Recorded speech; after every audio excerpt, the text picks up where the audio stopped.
తెలంగాణ మంత్రి కోమటిరెడ్డి వెంకటరెడ్డి మీడియాతో మాట్లాడుతున్నారు. ఇప్పుడు ఆ లైవ్ చూద్దాం. అంటే అదాని అమ్మాని దేశంలో బహుశా ఇంకో 5-6 ఉండొచ్చు. దేశ సంపదనంతా కూడా ఆ 2 కుటుంబాల దగ్గరే ఉన్నది. ఇప్పుడు మిడిల్ క్లాస్ వాళ్ళు బతకలేని పరిస్థితుల్లో 400 ఉన్న గ్యాస్ సిలిండర్ ఇవాళ 1200 చేరినా కానీ దాని గురించి ఒక్కసారి మాట్లాడరు. రోజుకు వారానికి ఒకసారి డీజిల్ పెట్రోల్ రేట్లు పెరుగుతుంటాయి. అంతర్జాతీయ స్థాయిలో ముడి సరుకులు తగ్గినప్పుడు ఇంకా తగ్గాలి డీజిల్ పెట్రోల్ రేట్లు.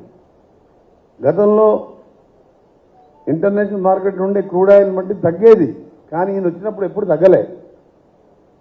ప్లస్ ఒకటి జిఎస్టీ ట్యాక్స్ పేరు మీద కూడా పెద్ద మోసం జరుగుతున్నది.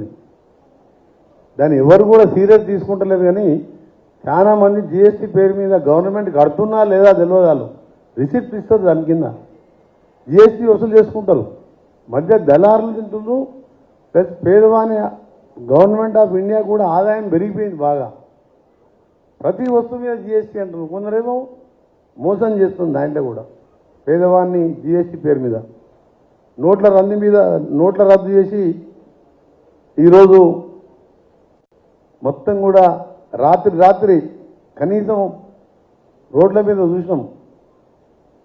ఆ రోజు పరిస్థితి నోట్లు బంద్ చేసినప్పుడు. దాంతోపాటుగా తెలంగాణ విషయానికి వస్తే ఈయన గురించి మాట్లాడాలన్నా వద్దా? మాట్లాడితేనేమో ఈయన గురించి మాట్లాడాలంటే రామాయణం చెప్పినంత ఉంటే ఈయన అబద్ధాలు. ఆయనని తిట్టినా వేస్తే ఇప్పుడు ఆయన గురించి మాట్లాడినా టైం వేస్ట్ అనిపిస్తుంది. ఎందుకంటే నేను ఒక 4 నెలలుగా మంత్రిగా ఇప్పుడు ఈ 2 నెలలు వివిధ కాన్ఫరెన్స్లో తిరుగుతూ ఇక చచ్చిన పాముని మళ్ళా చంపేది ఎందుకని చెప్పినట్టు ఆయన తిట్టినా ఒకటే, ఆయన గురించి ఎక్కువ మాట్లాడినా టైం వేస్ట్ అని నా ఉద్దేశం. ఎందుకంటే 1-2 స్థానాల్లో డిపాజిట్ కోసం ఆయన పోరాటం చేస్తుంది తప్ప ఏ ఒక్క స్థానం వచ్చే అవకాశం లేదు. కాబట్టి నా టార్గెట్ అంతా ఇవాళ కులాల మతాల మధ్యన ఘర్షణ తీసుకొచ్చి ఎన్డీఏ కూటమితోనే మా టార్గెట్ ఇక్కడ. అందుకనే ఈరోజు ఇంత పెద్ద దేశంలో ఒక క్యాష్ని కంపెనీ మనం టార్గెట్ చేస్తే ఏమైనా జరగరాని జరిగితే ఏ మిలిటరీ ఏ ఆర్మీ కూడా కంట్రోల్ చేయలేని పరిస్థితి. సెక్యులర్ కంట్రీలో అందరూ కూడా స్వేచ్ఛగా జీవించే హక్కు ఉండాలి. ఇప్పుడు కూడా మళ్ళా మాట్లాడిన గౌరవ ప్రధానమంత్రి గారు మేము ముస్లిం రిజర్వేషన్ ఎత్తేస్తామని. మీరు ఒకసారి సచార్ కమిటీ చేసినప్పుడు ముస్లింలలో దళితులతో పాటు దళితుల కంటే ఎక్కువ పేదవాళ్ళు కూడా ఉన్నారన్ను. వాళ్ళందరూ భారతీయులే. ఎస్సీ ఎస్టీలకు బీసీలకు కులగణన ఈ విధంగా ఇవాళ రాహుల్ గాంధీ తీసుకొని ఇంకా కూడా రిజర్వేషన్ పెంచాలనుకుంటా పెంచు. ఈ ఉన్న రిజర్వేషన్ తీసేయాలని తీసుకొచ్చి ఇవాళ మీ ఓటు బ్యాంక్ రాజకీయాలను పెంచుకునే విధంగా దాని విధంగా మాట్లాడడం కూడా తప్పని చెప్పి ఇవాళ బీజేపీ అమిత్ షా మోడీ ఎవరు మాట్లాడి అదే మాట్లాడుతుంది. ఎందుకంటే అది తీసేస్తా అంటే ఇందులో ఓట్లు వస్తాయండి. ఇది పద్ధతి కాదు. ఇది అన్ఎంప్లాయ్మెంట్ని ఏ విధంగా తీర్చాలి? దేశాన్ని మేక్ ఇన్ ఇండియా అన్నాం, ఎక్కడ పోయింది అది? ఇప్పుడు కాంగ్రెస్ పార్టీ హయాంలో కట్టిన నాగార్జున సాగర్, బాక్రా నంగల్, శ్రీశైలం లాంటి డ్యాములు ఎక్కడ పోయినాయి? ఎక్కువ డ్యామ్ అయినా కట్టినా ఒక ఇరిగేషన్ గురించి ఆలోచించినావా? ఎల్ఐసి, రైల్వేలు. ఎల్ఐసి అంటే ఇలా పేదవాడు ధైర్యంగా దాని సంపాదనలో 4 రూపాయలు దాచిపెట్టుకుంటే నా సేఫ్ కూడా ఉంటుందని చెప్పి ఆలోచించే ఎల్ఐసిని స్థాపించిన కాంగ్రెస్ పార్టీ ఆ రోజు జవహర్లాల్ నెహ్రూ పంచవర్ష ప్రణాళికతో పాటు ఒక ప్లాన్లో భాగంగా చేస్తే 40 కోట్ల మంది డిపాజిట్దారులు ఇవ్వాలి.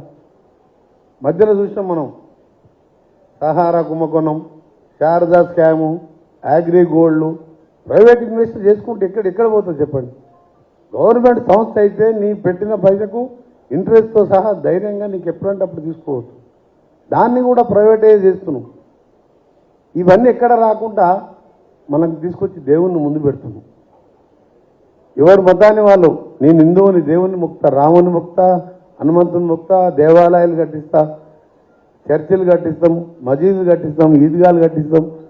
ముస్లింలు వాళ్ళ గౌరవాన్ని వాళ్ళ అల్లాని ప్రార్థిస్తారు, బైబిల్ వాళ్ళు క్రిస్టియన్స్ వాళ్ళని జీసస్ని ప్రార్థిస్తారు.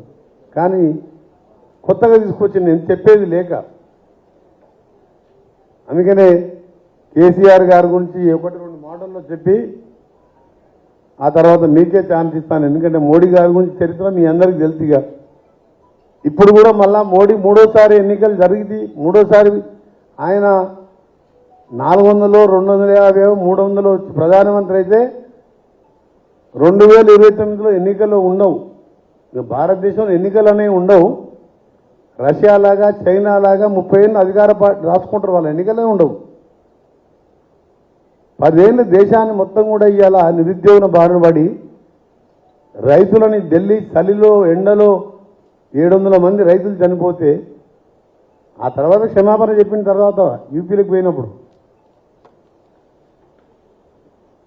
రైతుల గిట్టుబాటు ధర పండించిన పంట డబల్ చేస్తాను దాని గురించి ఎక్కడ మాట్లాడాడు. అందుకని ఈరోజు సెక్యులర్ పార్టీ అయిన ఇండియా కూటమిని గెలిపించాలనే నా రిక్వెస్ట్ మీ ద్వారా, మీడియా ద్వారా. ఎందుకంటే ఇలాంటి పాలకులు వస్తే ఎన్నికలు పెట్టకుండా రాజ్యాంగాన్ని మార్చేసుకుంటూ వాళ్ళంతలో వాళ్ళే రాజులుగా కొనసాగుతారు. మళ్ళా రాజ్యాధిక వెనకట రాజుల కాలంలో వచ్చే విధంగా నడుస్తుంది. ఎందుకంటే ఒక మతాన్ని 20-25 కోట్ల జనాభా ఉన్న ముస్లింల రిజర్వేషన్ తీసేస్తానని నువ్వు ఎన్నికల ప్రచారం 3 నెలలు రోజు మాట్లాడితే వాళ్ళు భారతీయులే కదా, వాళ్ళని ఎంత ఇబ్బంది పెట్టినట్టు. వేరే వాళ్ళకి చెయ్యి అవసరం, దాని గురించి మాకు అభ్యంతరం లేదు.